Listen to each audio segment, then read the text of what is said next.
waited until the end of the day today because it's been absolutely boiling, and when it's really bright sunshine you can't see the beautiful wisteria because the sun washes it out. It's actually going over really fast this year. It's taken ages to come out. It's only been out less than a week and it's all dropping, so I thought I'd better quickly do a video to show you. This wisteria is actually a Japanese variety called Floribunda Domino, and it is for compact. It's a compact one for small gardens, but you can see it's actually quite large. So my first piece of advice with wisterias is to choose your variety carefully. You've got lots of different shades colour-wise. Some varieties come into leaf before they flower. Some have extremely long flowers. I'll give you a close-up of these in a minute because they actually are quite multicoloured when you get up close. Now this wisteria is, I think, about 11 years old now. I put it in and this is exactly what I wanted it to look like. So when I put it in, it was about this high, and I would suggest getting a wisteria from a reputable nursery, a grafted plant, and train it. So I'll take you back now in time when you can see the structure, and I'll explain how I train my wisteria. Okay, we've gone back in time again to when the wisteria, so this is late April, when the wisteria is just starting to get buds, and you can much more easily see the structure. So obviously this is the centre structure here, and then I'll show you, let me just show you what it's got on it now. So there we go, you can just see the buds are around about an inch long, I would say, just getting a bit of a purple colour to them. So it's planted here, and you can see how a wisteria basically is like a flat tree. It grows, it's self-supporting. I mean, look at the size of the trunk on it here, look. And you've obviously got multiple stems coming up. So this is a grafted plant, so the root is the root of a much stronger plant, which the top is grafted onto, which is why it's grown so quickly and strongly. Something else I want to show you is when it's gone around the corner here. Last year it only flowered to here, and this year it has got buds all the way right to the end here. You can see there's little flower buds up there. So hopefully we're going to have, and you will be able to see, because I will show you in a few moments, a cascade of flowers over this window, which is going to be beautiful, and it's just what I wanted. So yeah, the structure. So when you first put your wisteria in, you will have kind of whippy, bendy growth. This is already wooded up and it's probably only 2 years old, I would say this stem here is. But initially, the green stems are easily broken and very pliable. So you need to put wires up. And I can't even see the wires here. There's one. Can you see a little shadow? Yeah, you can. You can see the wire there that was originally holding it. And have we got a centre? I've taken some of them away. Yeah, you can see this one's loose. This was one of the wires and it's now loose, so I'll have to get rid of that this year. But there is another wire. Can you see the green wire up there? See if I can zoom in. Yeah, there you go. So there's the wire which is supporting, and you can see the main stem has gone all the way along that wire, and then you've got upward growth from that. And we'll do pruning later in the year. So you can see the structure. So you put your wires where you want the main branches to be. So we've been 2 here. And you keep training your growth down and along those wires. And that way you get your structure. I'll go back away from the house again so you can see. So if you imagine it's like a flat tree.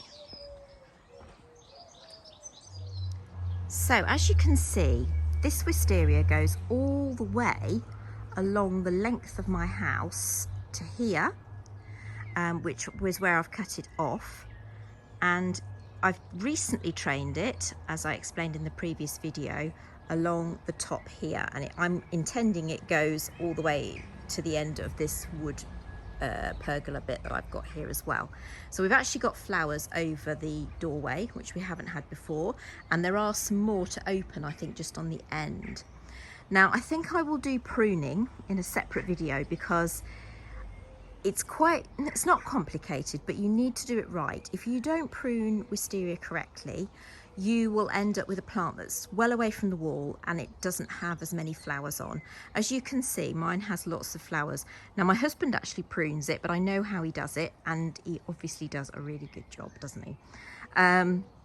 So let's have a closer look at the flowers, and as I say, they are going over now, as you'll see when we get closer. So they're sort of drying up, but if we can get one where it's not too dry, I'll be able to show you the different colours, because actually, there we go. Can you see that it has little yellow sort of eyes at the centre of the flower? So as it gets older, it gets paler, starts a darker purple, and then goes a light lilac, and then it drops down. It's only about a week to a week and a half of clearing up petals, and it's easier if it's dry. It does attract the bees, and it does smell wonderful.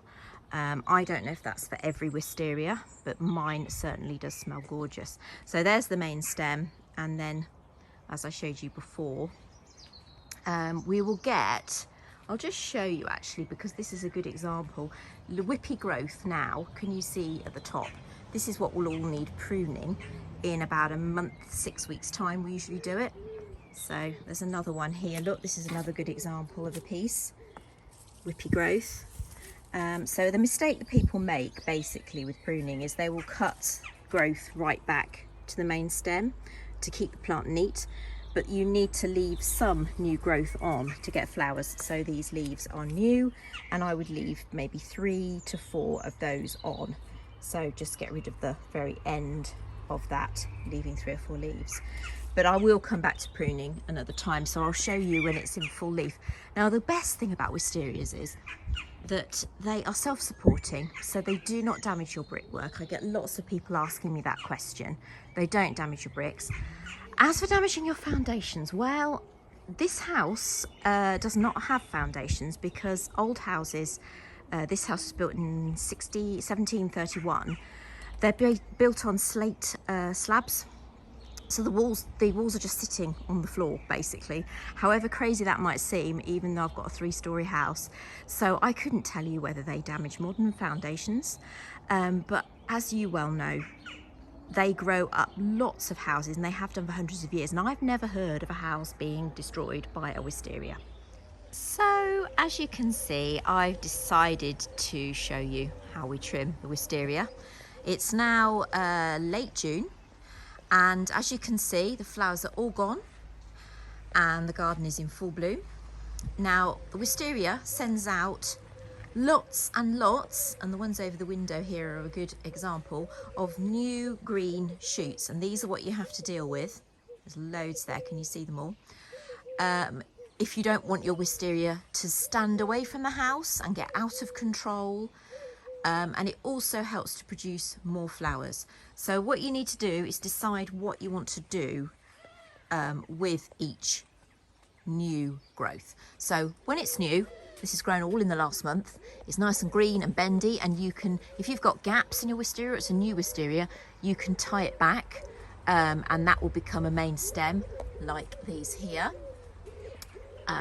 Within a year, it will turn woody like this. This one just needs pulling up and tying into those there. If you don't want to keep them, if your wisteria is the size you want it, and you haven't got any gaps, you're going to need to cut off these new growth. And I usually do it this month, and again in August when my husband does it. So as I said previously, what you do is you count down from the main stem about 3 or 4 leaves and cut it off. If you cut it right back to the main stem, you won't get flowers from that piece next year. So you need to leave a little bit of growth so that that will produce a nice bunch of flowers next year. So we will go along and we will do that to all of the new growth. And we will also remove any that have gone up into underneath the fascia boards here into the roof, which they do. So we will pull those out and cut those off. And then we will do this again in August. I haven't had to hard prune my wisteria because it isn't that old. If you've inherited a wisteria that is out of control, you will have to do some hard pruning in the winter, probably February time, to get it back under control. And you'll probably lose flowers for a year or two, but it will be worth it. So I'm going to let mine carry on growing along here. But at the other end, along this side here, I'm going to cut it off. I keep cutting it off because I don't want it to go any further.